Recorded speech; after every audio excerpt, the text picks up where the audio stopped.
En octubre de 1968, en la Ciudad de México, ocurrió una terrible matanza en Tlatelolco, en la Plaza de las Tres Culturas, donde más de 300 personas fueron acribilladas. Esta fue la culminación de varios delitos que podrían considerarse de lesa humanidad, los cuales fueron perpetrados por el gobierno de México en contra del movimiento social estudiantil. El año de 1968 se caracterizó por las detenciones masivas, arbitrarias e ilegales, así como por la planificación detallada y el alto grado de entrenamiento de las fuerzas represivas que participaron en los hechos. Así lo han calificado los sobrevivientes de ese movimiento, quienes exigen que a los responsables se les juzgue por el acto de genocidio.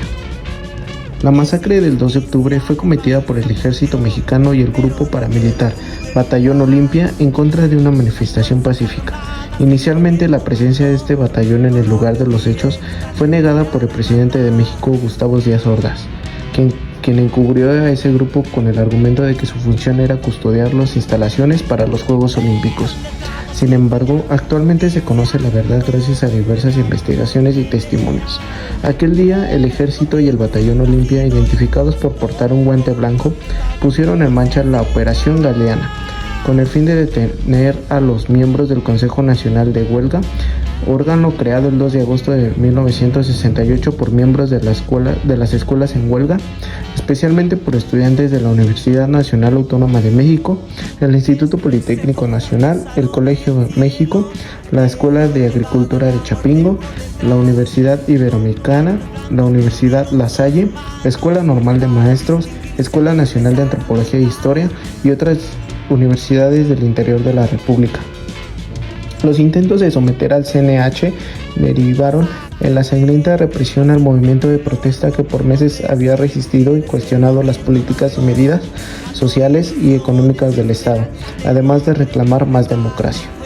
El movimiento estudiantil de 1968 fue también de carácter social, a la participación de estudiantes universitarios, de preparatorias y vocacionales, entre otros. Se unieron profesores, obreros, amas de casa, sindicatos e intelectuales tanto de la Ciudad de México como del interior del país.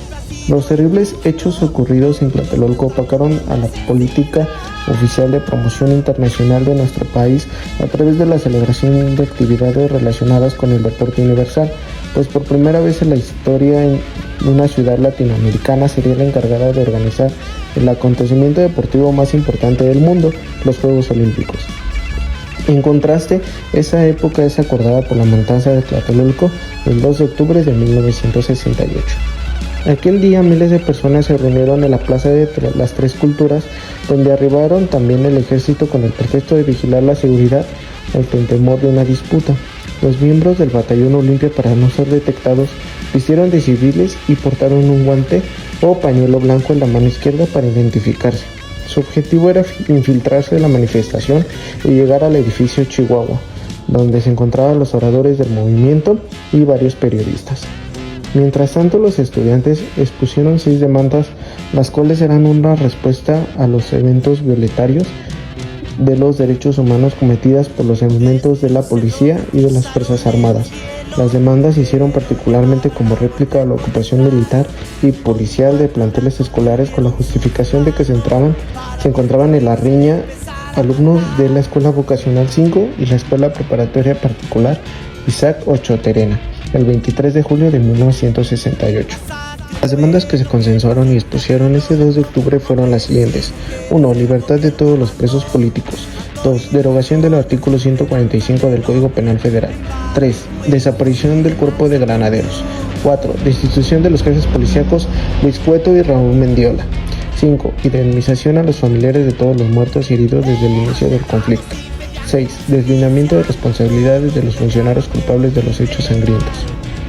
Minutos antes de las 6 de la tarde de ese día, el mitin estaba casi por finalizar cuando un helicóptero comenzó a sobrevolar la plaza. Desde él se dispararon bengalas, señal para que los francotiradores del batallón Olimpia comenzaron a abrir fuego sobre los estudiantes, madres, hijos, profesores, obreros, entre otros. En medio del caos, la población civil reunida corrió de la Plaza de las Tres Culturas y las inmediaciones del edificio Chihuahua para protegerse. Algunos manifestantes lograron escapar del tiroteo y se refugiaron en los departamentos de los edificios cercanos, pero esto no los salvó del ejército. Sin ninguna orden judicial, los soldados irrumpieron en cada uno de los departamentos para capturar a los jóvenes que se habían ocultado en ellos. El número oficial por la masacre ascendía a 30 decesos. En los hospitales se reportaron 53 heridos graves. No obstante, se calculó que el número de detenidos en el campo militar número 1 llegó a 2000. Con el paso de los años y gracias a diversos testimonios, la apertura de archivos y expedientes sobre aquel movimiento, se conocieron otras cifras. En 2006, el reporte de la Fiscalía Especial para Movimientos Sociales y Políticos del pasado mencionó que es imposible dar un número exacto, aunque el informe consignó alrededor de 350 muertos. En el Museo del Juguete Antiguo México conmemora el 2 de octubre en una de sus salas que está dedicada a México 68. Ven y descúbrela en Doctor Olvera número 15, la Colonia Doctores, de lunes a viernes de 9 a 5 de la tarde, sábados de 9 de la mañana a 4 de la tarde y domingos de 10 a 5 de la tarde. 2 de octubre, no se olvida.